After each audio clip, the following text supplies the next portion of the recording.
Hello everyone, welcome back to CodeSkwela, and now we are back with another update, and this would probably my final update for this project. This project which is trying to create a Postman clone.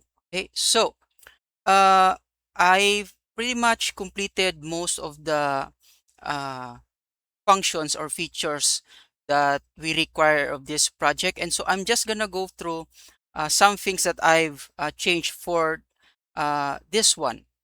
Okay, so now uh, going back to our code. So as you notice, the home page or the home.razor component is now much more smaller. So what I did is that I've simplified the function of sending a request. So now it only has this one single method instead of the previous one wherein we have a separate method for getting a request and and doing a post request. Okay, so with this one, I did a little bit of uh, refactoring, and so what I did was that uh, we need to create now a HTTP request message, and from there the only thing that we need to do is set everything up. So from the method, so if you remember from our previous update that we did a kind of switch statement to determine whether we do a get request or do a post request depending on the selected HTTP verb. But for this one, all we need to do is just pass in the HTTP verb. So now we need to compose our request by doing this, and then from there passing in the URL, if the request body, if there's any in it, and then from there uh, all we need to do is uh, set up our headers, whether it's your general or standard request headers or the content headers. Now from this one, you might also remember that our headers has the role of managing the different headers that gets added, removed, or whatever is being done on this headers component.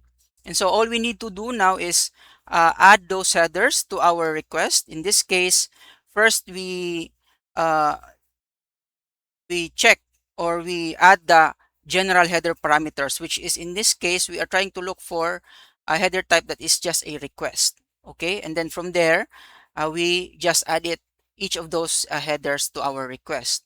So, but initially we did a clear for this one, so we cleared the headers contents. Okay, and then after that one, it follows the adding of the content headers now. So specifically, we are looking for the uh, from our header parameters, which is of type content. And then from there, it's as easy as, again, adding it to our content headers uh, uh, data.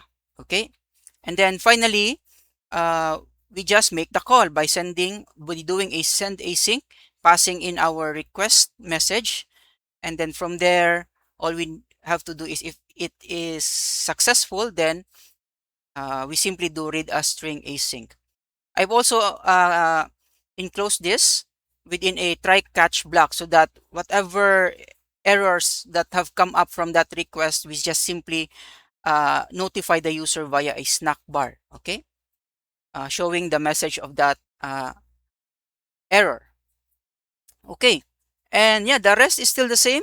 And so, yeah, this one, we really don't need this one because we don't use it anymore.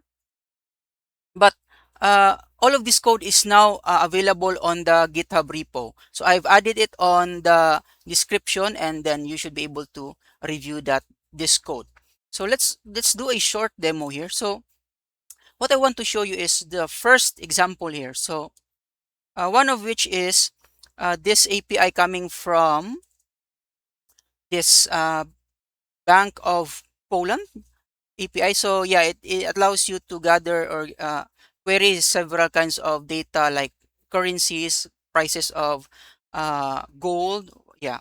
So let's say we want to grab a data for the current gold price. So we'll just enter our URL here, and then no query params here. Let's just click send, and then it gave us a response of this JSON data. Now, with this API, it allows you to specify whether you want a JSON response or result or a XML one. Now, there's two ways you can do that. You can either specify here as a query parameter. Let's add it here. So let's just pass in format XML, okay? Following its documentation here. See, you want to uh, receive data as in JSON format, then you either pass it as a query parameter like this, right? Or add it as a header. Okay, so let's try the query params first. We forgot to add, okay, yeah, right? And then just click send. Then we should be receiving an XML formatted data, okay? If you want JSON, but by default, it will return JSON, okay? Right. So that's one way. The other way would be passing it as a header. So this will give us a chance to test out our header component. Okay. So that would be specifying the accept header name. So accept, then passing in the value of application slash, let's go for XML, and then hit enter to get it added, and then click send. All right.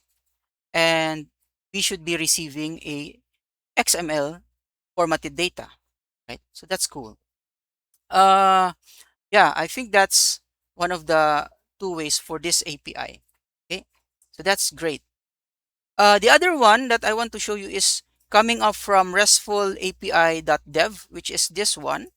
So it has this public endpoints that you can use. So let's go for this one. Let's make a GET request. Okay, let's do this. Let's add it here. Okay, then specify GET. By default, it's GET. Let's click send. Then we should be able to, let's remove this one. Okay, so because it messes up the request. Let's click send, and then as you can see, we've received a JSON data. All right. So one thing also that we could try is we can query data by adding again a query parameter. So in this case, ID is equal to 1. There's something wrong with my function on that end, but let's just do this. Okay, ID is equal to 1. Click send. Then we should be able to return only a specific record of that data. Okay. Now let's try posting, making a post request. So again, it's the same URL or endpoint. We just need to select the post. And then for this one, we will be sending this data. All right. This is in JSON format. Okay. And then let's just click send. Unsupported media type, which means that we need to add a application. Okay. So that would be content type. Okay. Let's go back. Content type. Okay. That would be application plus JSON. Right. Then just click send. And as you can see, that post request succeeded and it returned a data with a new ID here. So with that one, we can just query for that data, okay, by doing the like that ID just to confirm that we've successfully posted this data. So let's just remove this, paste it the ID, okay, and then click send. Yeah, again, you still need to specify uh, the type application JSON. So I guess this endpoint only supports JSON. Okay, then clicking send, then we have received the posted data we just did a while ago.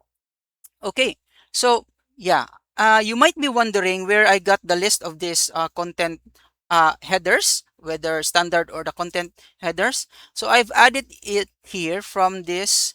There's a class here that would return all of the headers. Okay, so I've got this list from a documentation on ASP.NET.